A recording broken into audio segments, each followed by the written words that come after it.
Hello my dear students. So today we will start with our next topic, which is errors. Errors means what? What kind of errors?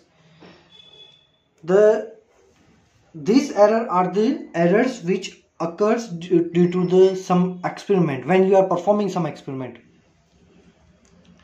Physics में हर एक चीज का एक experiment होता है. हम जितनी भी थ्योरीज पढ़ते हैं, जितने भी कंसेप्ट हमने पढ़े हैं, वो सारे कंसेप्ट्स पे एक एक एक्सपेरिमेंट है, जो कि हम क्लास में जब भी हमारे फिजिकल क्लास स्टार्ट होंगे तब लेबोरेटरी में वो प्रैक्टिकल्स परफॉर्म करेंगे.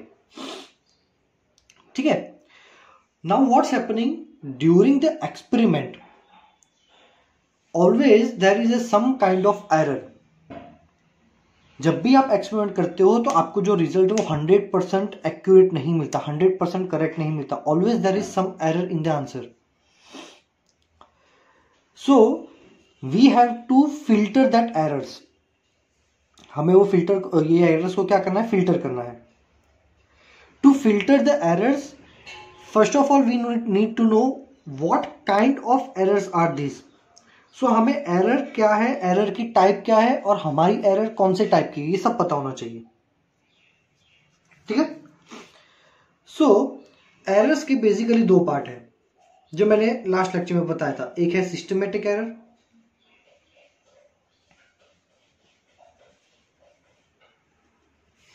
और एक है random error. First of all we will talk about the systematic errors.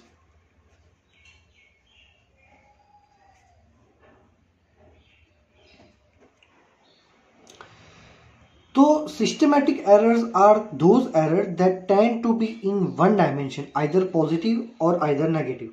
मतलब जब भी आप एक्सपेरिमेंट करते हो तो ऑलवेज आपका जो आंसर है वो करेक्ट वैल्यू से ज्यादा ही आता है. मान लो कि आप किसी भी ऑब्जेक्ट की लेंथ मेजर कर रहे हो. एक्चुअल लेंथ मान लो कि 14.32 सेंटीमीटर है और वही ऑब्जेक्ट की लेंथ आप मेजर करते हो 5 times. You are doing the experiment 5 times. 5 बार प्रैक्टिकल करने से आपको लेंथ कितनी मिलती है? पहली बार मिली 14.89, फिर मिली 14.96, एक बार मिली 14.79, एक बार मिली 14.51 सेंटीमीटर,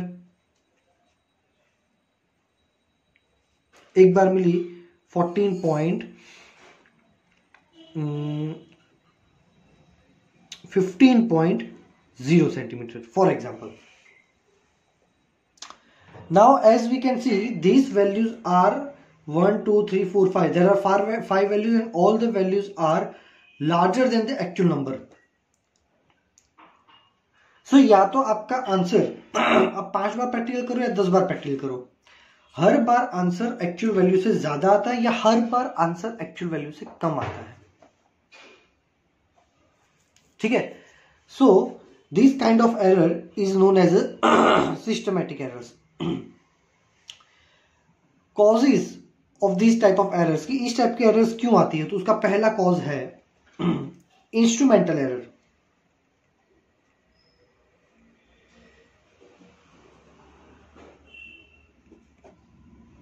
ठीक है. Instrumental error means what? आप जो इंस्ट्रूमेंट यूज कर रहे हैं to measure the values to perform the practicals, है ना. ये लेंथ मेजर करनी थी. अब लेंथ मेजर करने के लिए आपने जो भी एपरेटस या जो भी इंस्ट्रूमेंट यूज किया है वो इंस्ट्रूमेंट में कोई फॉल्ट होगा. पहला कैसे? Let's have an example. मान लो कि हम किसी भी ऑब्जेक्ट का वेट मेजर करते हैं. वेट मेजर करने के लिए यहां पे स्प्रिंग होती है और स्प्रिंग के साथ एक ऐसे वेट अटैच करने के लिए यहां पे प्लेस होता है. यहां पे एक एरो होता है, जो यहां पे एक स्केल होती है. when there is nothing placed here, जब यहाँ पे कुछ भी नहीं रखा है तो ऑब्वियसली हमारा कितना वेट है, 0। बट अब हम यहाँ पे एक ऐसा ऑब्जेक्ट रखते हैं कि जिसका वेट है 5 न्यूटन, जिसका वेट कितना है, 5 न्यूटन। अगर ये रखेंगे तो स्प्रिंग ऐसे नीचे आनी चाहिए और जहां पर भी 5 है ये एरो वहां पे आना चाहिए, ठीक है। बट मान लो कि एरर ऐसी है,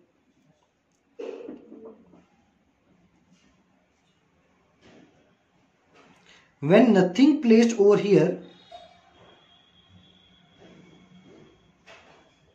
but the point shows already 1 Newton, but the point shows already 1 Newton. So in that case this is the error of your instrument, कि कुछ नहीं रखा है फिर भी वो 1 का एरर दिखा रहा है। तो अगर आप ऐसा ऑब्जेक्ट रखते हो कि जिसका वेट है 5 न्यूटन, तो ये जो एरो है वो सीधा आएगा 6 पे। क्यों? क्योंकि एक तो पहले से यहां ज्यादा है। सो ये केस में तुम जितनी भी बार ट्राई करोगे you will get the always 1 value larger than the original number, you will get always 1 value larger than the original number. समझ में आया? तो उसमें आपको या तो ऑलवेज हर बार पॉजिटिव मिलेगा, या तो फिर ये जो एरो है वो कुछ नहीं रखा है तब 0 से ऊपर है तो हर बार वैल्यू आपको छोटी मिलेगी। This is the one of the example of instrumental error. Next is imperfection in experimental technique of procedure. मतलब कि आप जो भी एक्सपेरिमेंट कर रहे हैं वो एक्सपेरिमेंट का जो प्रोसीजर है वो प्रोसीजर में गलत मिस्टेक है, रॉन्ग प्रोसीजर। यस, शॉर्ट में क्या लिख सकते हैं, wrong procedure. Let's have an example of wrong procedure. For example, in some experiment you need to boil the water. In some experiment you need to boil the water. This is the water.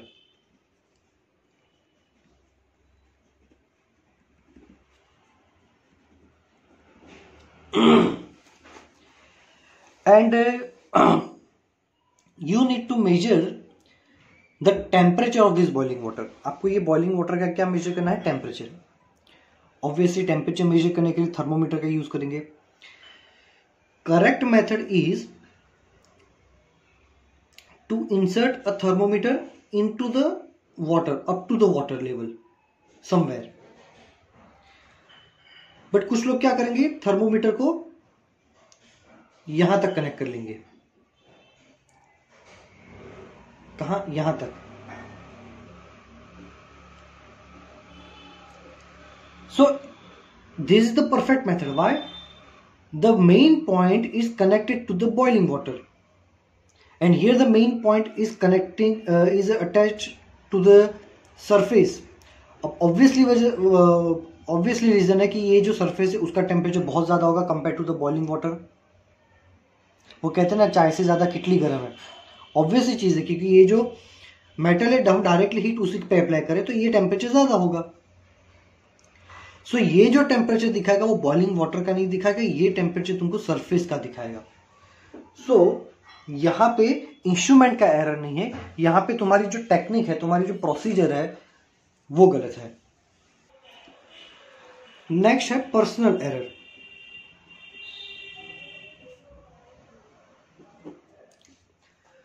Personal error में बहुत सारी चीजें आ सकती है, जैसे कि जो experiment कर रहा है उसकी carelessness, then what we can say handling of apparatus is very bad, arrangement of experiment is very bad, है ना। बुक में लिखा है कि that arise due to an individual bias, lack of proper setting of the apparatus or individuals carelessness in taking the observation without observing proper precautions। बिल्कुल भी precaution नहीं ले रहे, जैसे तैसे ऑब्जर्वेशन ले रहे हैं, मेथड नहीं पता है ना। जो एक्सपेरिमेंट का सेटअप है वो सेटअप बहुत गंदा किया है।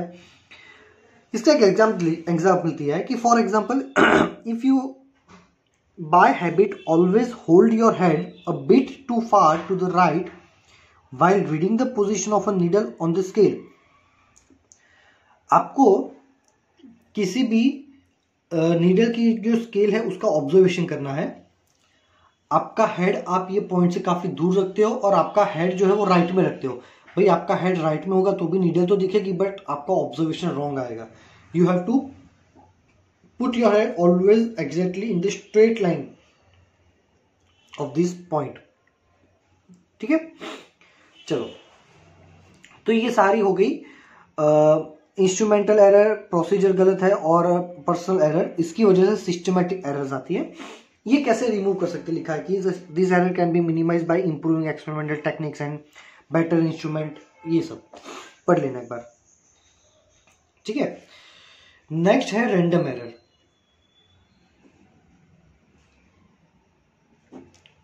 ठीक है, random errors are those errors which occur irregularly and hence are random with respect to sign and size. These can arise due to random and unpredictable fluctuation in experimental condition. For example, unpredictable fluctuation in temperature, voltage supply, mechanical vibration of experimental setup, etc. Random errors मतलब इसमें बोला था कि जिसमें या तो आपकी errors always ज्यादा होगी या तो ऑलवेज कम होगी। इसका कुछ फिक्स होता नहीं है। इसका कुछ फिक्स नहीं होता। तो क्या होता है देखो, ये क्यों होती है ऐसी इस टाइप की एरर्स। तो भी हम करंट और वोल्टेज को लेके कुछ एक्सपेरिमेंट कर रहे हैं, जैसे स्टैंडर्ड 12 में आता है। तो उसमें हमारा जो सप्लाई है जो गवर्नमेंट देते हैं, शायद वो उसमें फ्लक्चुएशन आ गया, तो तुम्हारा आंसर गलत हो सकता है ना। आप जो भी मशीन यूज कर रहे हो वो मशीन नेचुरली कुछ ज्यादा वाइब्रेशन कर रही है, तो भी आपके ऑब्जर्वेशन गलत आ सकते हैं, है ना। So there are so many reasons. So this is the random errors. But random errors में ऐसा लिखा है और इतना ही आता है। फिर है लीस्ट काउंट एरर।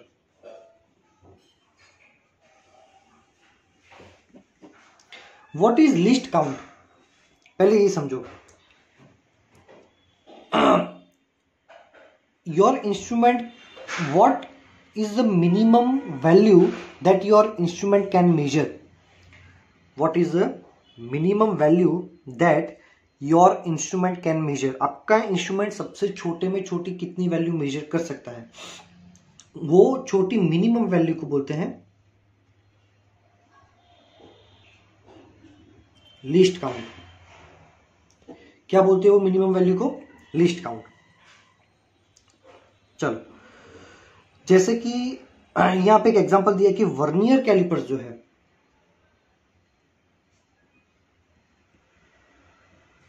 वो 0.01 सेंटीमीटर उसका लीस्ट काउंट है। मतलब वर्नियर कैलिपर्स मिनिमम में मिनिमम इतना डिस्टेंस मेजर कर सकता है।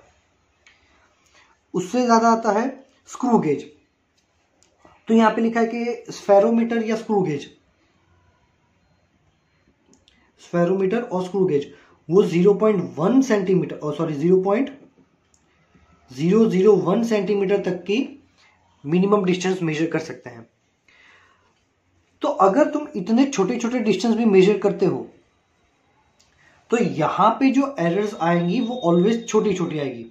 जैसे कि अगर वर्नियर कैलिपर से मेजर करते हो तो 2.05, 2.05, 2.07, 2.08 ऐसे छोटी छोटी एरर आएगी पॉइंट वाली। या फिर अगर 2.18 है तो 2.19 आएगा, 2.17 हो सकता है। ऐसा 0.001 के ऑर्डर में ही ये एरर्स होती हैं। अगर स्फेरोमीटर है तो 0.005, 007 ऐसा होगा। These least count errors are very small errors और मेनली ये रैंडम टाइप की है। ठीक है, रैंडम एरर्स का एक टाइप है लीस्ट काउंट एरर।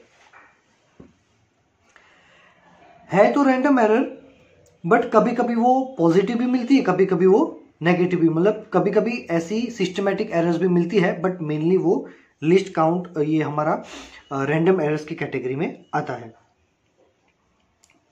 ठीक है, इसको हम कैसे रिजॉल्व कर सकते हैं ये टाइप की प्रॉब्लम को? Do the experiment more than one time. अगर किसी वायर का डायमीटर मेजर करते हो तो वो डायमीटर एक से ज्यादा बार मेजर करो। बहुत सारी बार मेजर करोगे तो ये आपकी एरर्स को ये सॉल्व कर सकते हो। कैसे कर सकते हैं तो उसके लिए पढ़ेंगे next theory.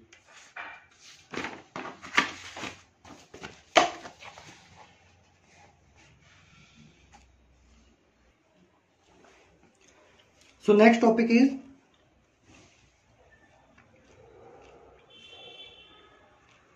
absolute error,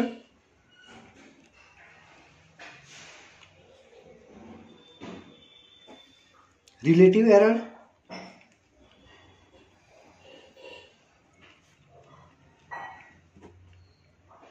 percentage error.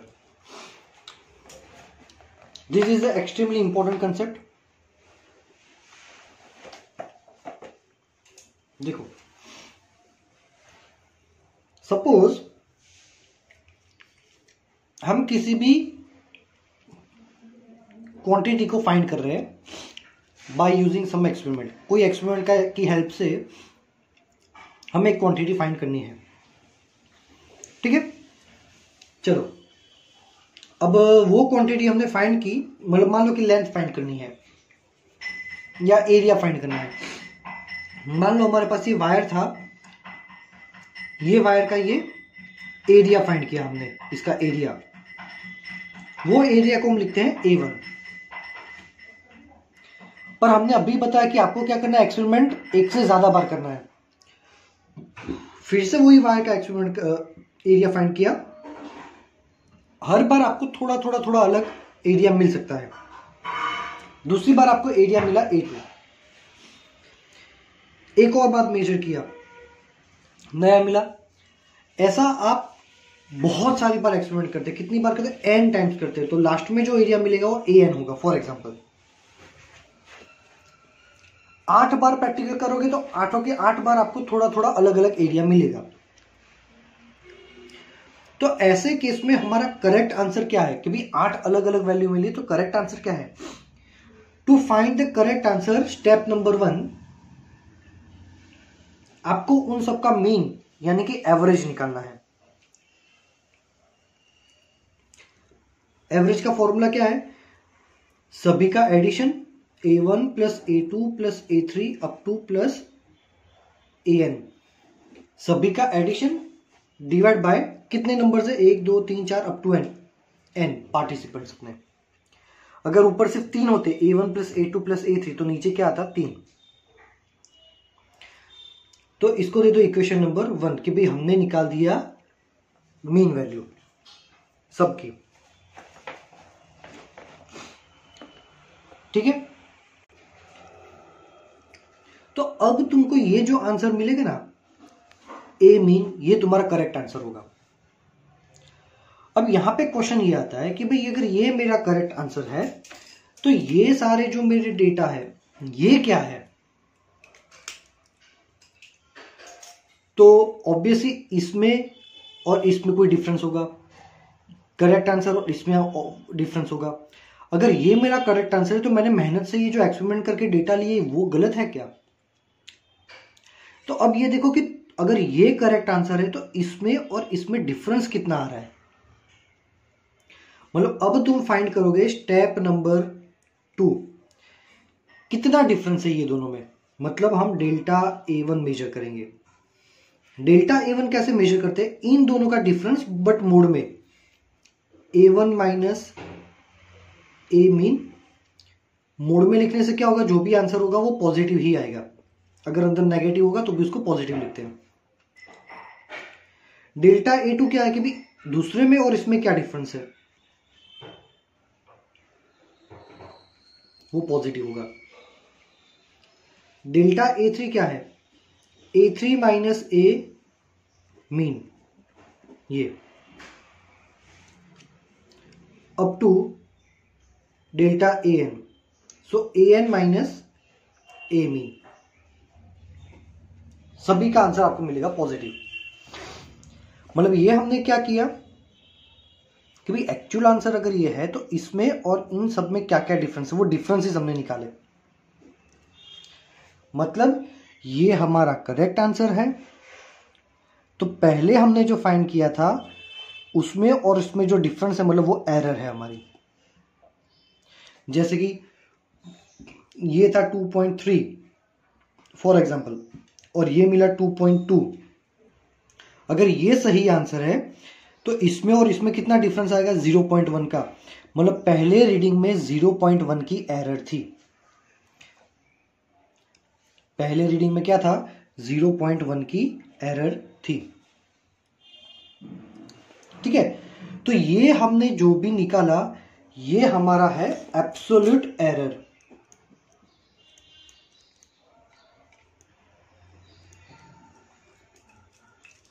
ये सारे हमारे क्या एब्सोल्यूट एरर, जो हमारा पहला ये जो फाइंड करने के लिए बोला था ना एब्सोल्यूट एरर, वो। अब इतनी सारी एरर, अगर परफेक्ट आंसर एक है तो परफेक्ट एरर भी एक ही होनी चाहिए। तो अब हम क्या करेंगे, स्टेप नंबर 3, जो भी हमारे परफेक्ट ये जो एरर्स मिली ना, ये एरर्स का एवरेज निकालो। मतलब ये एरर्स को हम डेल्टा से डिनोट करते हैं, तो डेल्टा ए मीन, इन सब का एवरेज निकालो। कैसे निकालेंगे, delta A1 plus delta A2 plus up to delta AN by N। समझना, 1 2 3 up to N divide by N। So delta A mean तुम्हें कुछ वैल्यू मिलेगी। ये जो वैल्यू मिली ये हमारा परफेक्ट एरर है। That means this is the perfect answer और ये है उसकी परफेक्ट एरर। मान लो कि ये डेल्टा ए जो है वो है 0.1 फॉर एग्जांपल। अब तुमने परफेक्ट आंसर निकाला मीन करके, फिर परफेक्ट एरर निकाला मीन करके। तो भाई मेरा आंसर कौन सा है, ये इसका एरिया कौन सा है जो मुझे फाइंड करना था, वो ये। तो अब फाइनल आंसर होगा, my final answer is a mean, जिसमें 0.1 का एरर है, प्लस और माइनस 0 प्लस और माइनस डेल्टा ए मीन। समझ में आया, ये हो गया मेरा फाइनल आंसर। मतलब कि अब मैं क्या बोल सकता हूं कि मेरा ये जो वायर है, ये वायर का एरिया है, एरिया मतलब एक्चुअल आंसर, परफेक्ट आंसर अपना 2.2, जिसमें प्लस और माइनस का एरर है 0.1 का। मतलब मेरा जो एरिया है 2.2 में से 0.1 पहले माइनस करो तो क्या हो जाएगा 2.1, और 2.2 में 0.1 ऐड करो तो हो जाएगा 2.3। तो मेरा एरिया यहां से लेके यहां तक, इन दोनों के बीच में कहीं पर भी होगा, ये मेरा आंसर है। समझ में आया? चलो, तो स्टेप नंबर 1 हो गया, स्टेप नंबर 2 हो गया, स्टेप नंबर 3 हो गया। अब हम करेंगे स्टेप नंबर 4।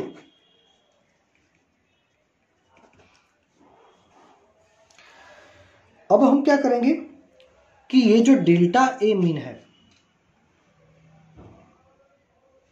डिवाइड बाय करेंगे ए मीन। तो delta A mean by A mean करने से तुमको जो मिलेगा वो मिलेगा रिलेटिव एरर। क्या मिलेगा? Relative error. ठीक है, मतलब हमारे केस में रिलेटिव एरर क्या होगी, डेल्टा ए मीन। भाई डेल्टा ए मीन कितना था 0.1, तो 0.1 डिवाइड बाय ए मीन 2.2। इसको कैलकुलेटर से डिवाइड करोगे, जो भी आंसर आएगा वो आया तुम्हारा रिलेटिव एरर। फिर स्टेप नंबर 5, ये जो डेल्टा ए मीन है बाय ए मीन, ये क्वांटिटी को अगर 100 से मल्टीप्लाई करते हैं तो आएगा रिलेटिव एरर इन परसेंटेज। क्या आएगा? Relative error in percentage. अब इसको कैलकुलेटर में करने से जो भी आंसर आएगा वो आंसर को तुम 100 से मल्टीप्लाई करोगे तो वो एरर आएगी तुम्हारी परसेंटेज में। Relative error is denoted by delta a. ये अलग टाइप का डेल्टा है, ठीक है।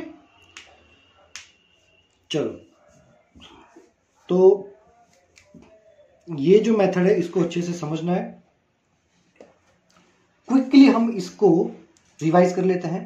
क्विक रिवाइज, हमें ये वायर का एरिया मेजर करना है। पहली बार किया A1 मिला, दूसरी बार A2 मिला, तीसरी बार A3 मिला, n बार किया, हर बार मुझे अलग अलग मिला। अब एरिया का एक ही आंसर हो सकता है। एक आंसर फाइंड करने के लिए मैंने सबका निकाल दिया एवरेज। ये मुझे मिला परफेक्ट आंसर, ये मेरा परफेक्ट आंसर है। अब ये परफेक्ट आंसर है तो ये क्या गलत है? नहीं, इन सब में थोड़ी थोड़ी एरर होगी। वो एरर मेजर करने के लिए मैंने किया स्टेप नंबर 2।